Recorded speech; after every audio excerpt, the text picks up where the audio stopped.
Video में हम बात करते हैं पैरामीटर्स ऑफ सैम्पल साइज़ के बारे में। फार्मूले पे हम आते हैं अभी थोड़ी देर में। पहले उससे पहले देखिए कि करना क्या होता है, ये कहीं ज़्यादा इम्पोर्टेंट है। इसके लिए एक बेस पेपर है जो मैं जिसके बेस पे सारा ये वीडियो बना रहा हूँ। ये पेपर आप गूगल पे लिखिए determining appropriate sample size. I am feeling lucky भी कर सकते हैं वैसे, इस पर सर्च कर लें। इसमें जो फर्स्ट आता है determining sample size, okay, scholarly paper, first paper ये पीडीएफ आ जाता है डिटरमाइनिंग एप्रोप्रिएट सैम्पल साइज़। ये एक बार आप डाउनलोड कर लें। इसके जो ऑथर्स हैं बार्टलेट, कॉटलिक और हिगिंस। ये पेपर है जिसके बेस पे मैं ये पूरा वीडियो बना रहा हूँ और ये one of the best paper है। हालांकि इसकी और जो बुक्स हैं उसमें कुछ विसंगति हैं, वो भी देखते हैं कि क्या क्या गड़बड़ है। तो ये पेपर आप एक बार डाउनलोड कर लें और इसके बाद फिर अब ये पेपर है मेरे पास यहाँ पे। इनका ये कहना है कि ये तीन चीज़ें हैं। सबसे इम्पॉर्टेंट बात है प्राइमरी वेरिएबल ऑफ इंटरेस्ट। इसका मतलब ये हुआ, आप अल्टीमेट ये देखें कि आप करना क्या चाह रहे हैं। ऑब्वियसली हम एक सर्वे कर रहे हैं, फाइन, तो एक ऑब्जेक्टिव होगा आपका। और मैंने एक अलग वीडियो बना के समझाने की कोशिश की है, यूनिवेरिएट, बाईवेरिएट, मल्टीवेरिएट ऑब्जेक्टिव।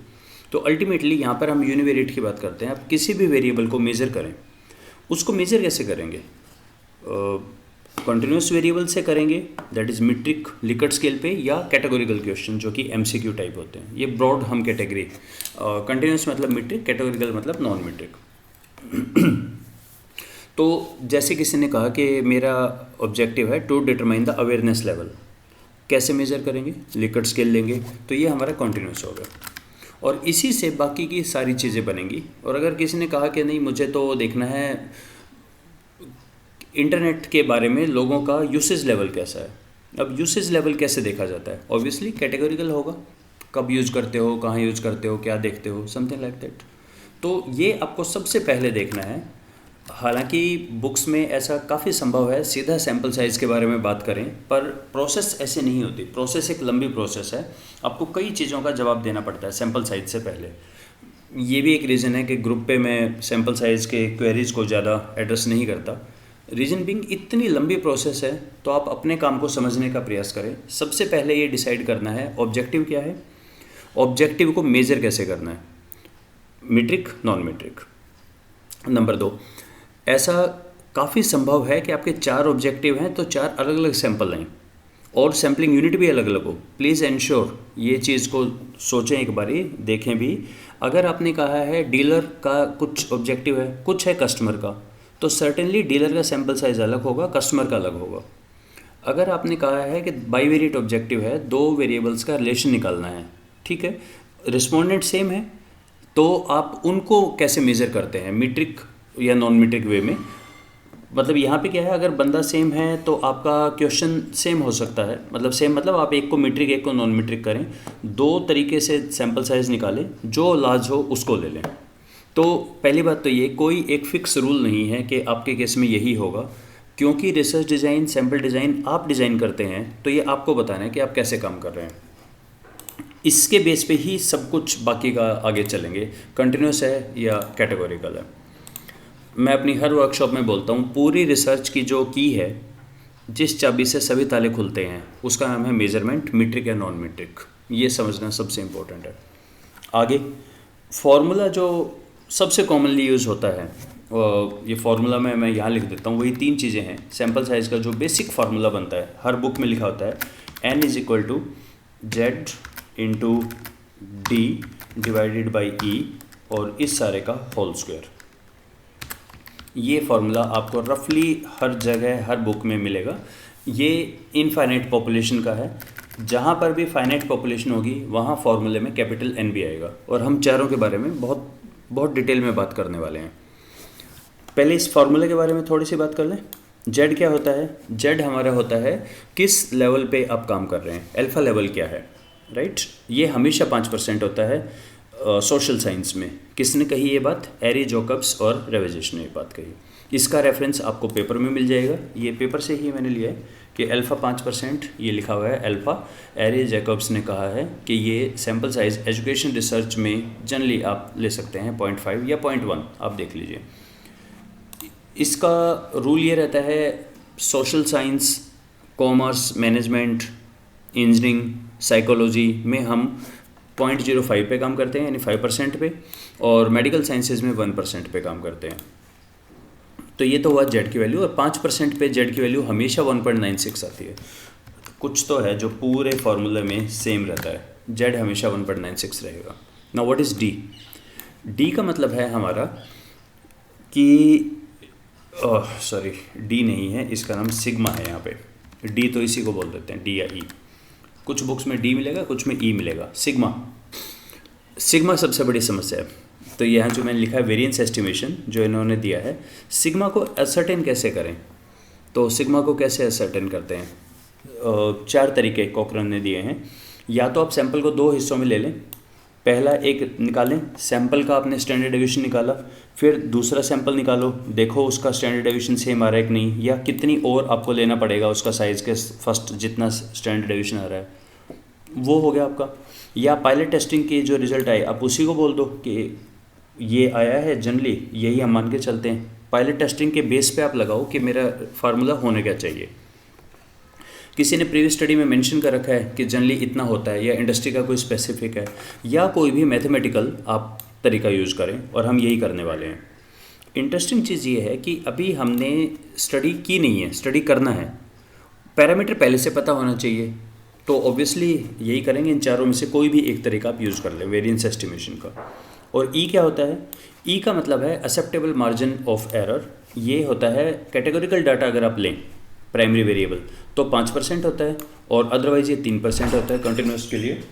और ये हमारा क्रेजी और मॉर्गन ने बोला है ये चीज़।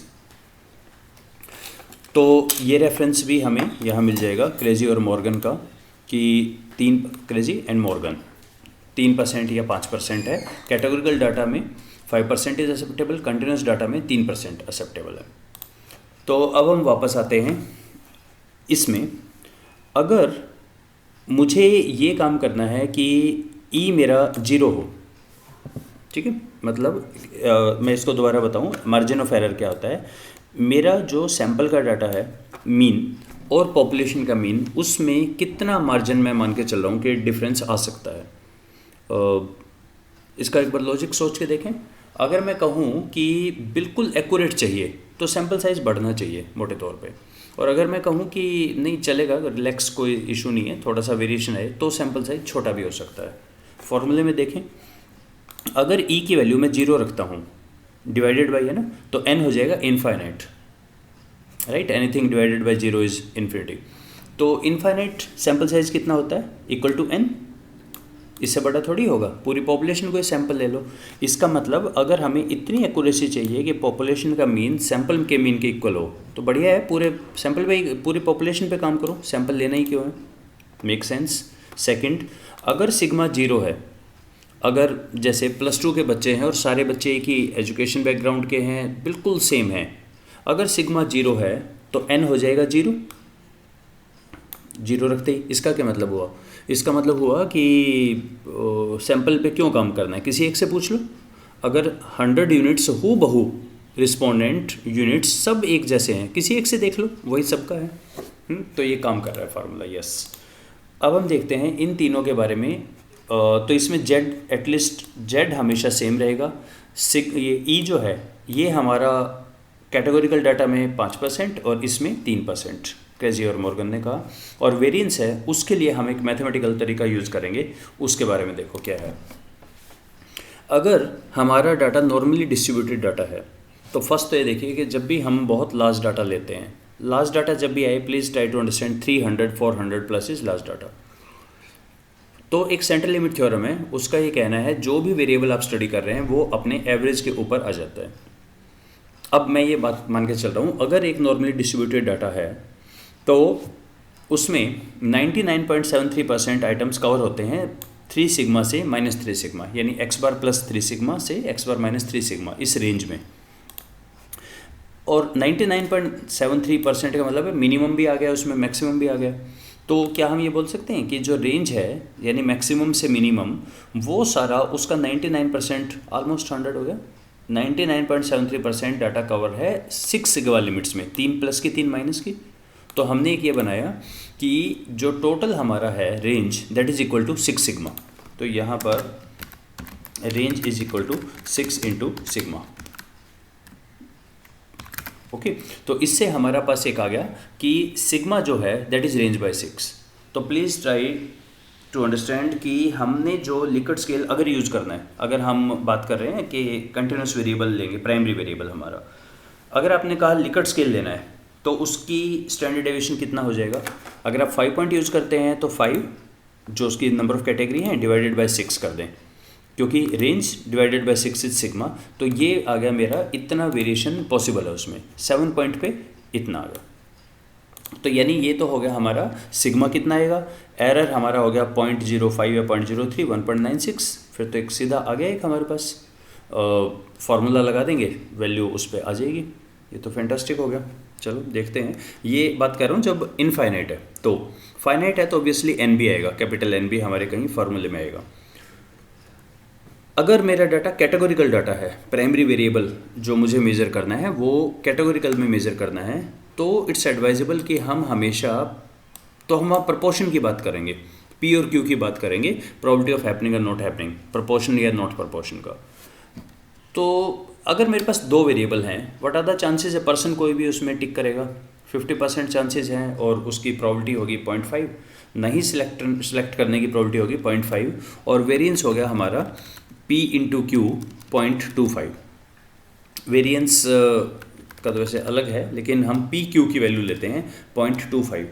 अगर आपका 3 है कैटेगरी तो हमारा ये बन जाएगा probability for each is 0.3 into 0.3 into 0.3, 4 हैं तो इनका ये कहना है पेपर में कि ये आप हमेशा प्रपोर्शन जो है वो आपको लेना चाहिए हमेशा 0.5। अगर आपका बेशक बाइनरी हो या मल्टीपल चॉइस हो, आप प्रपोर्शन 0.5 ले, ये आगे फार्मूले में आएगा। सो अभी इस वीडियो में हमने बात की 3 बारे में। पहली बात तो ये सबसे इम्पोर्टेंट है, आपका ऑब्जेक्टिव क्या है, उस ऑब्जेक्टिव को मेज़र करने के लिए जो आप वेरिएबल लेंगे।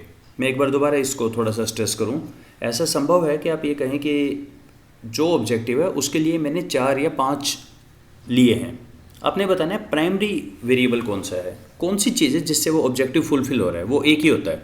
बाकी ठीक है, उसको आप चेक करते हैं और चीज़ें निकालते हैं, प्राइमरी वेरिएबल एक होता है। अगर आप कहें नहीं मेरे हैं ही 4 वेरिएबल, तो क्या आप एक काम करें, आप सारे लगा दीजिए, जो मैक्सिमम आए उसको ले लें।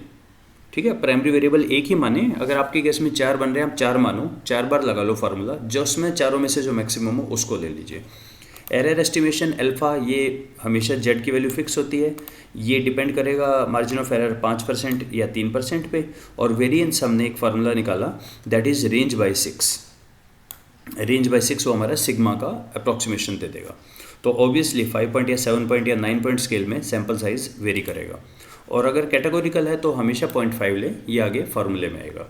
तो यहाँ रुकते हैं, नेक्स्ट वीडियो में हम डिस्कस करते हैं कि हमारे फार्मूले क्या हैं अलग अलग केसेस के अंदर।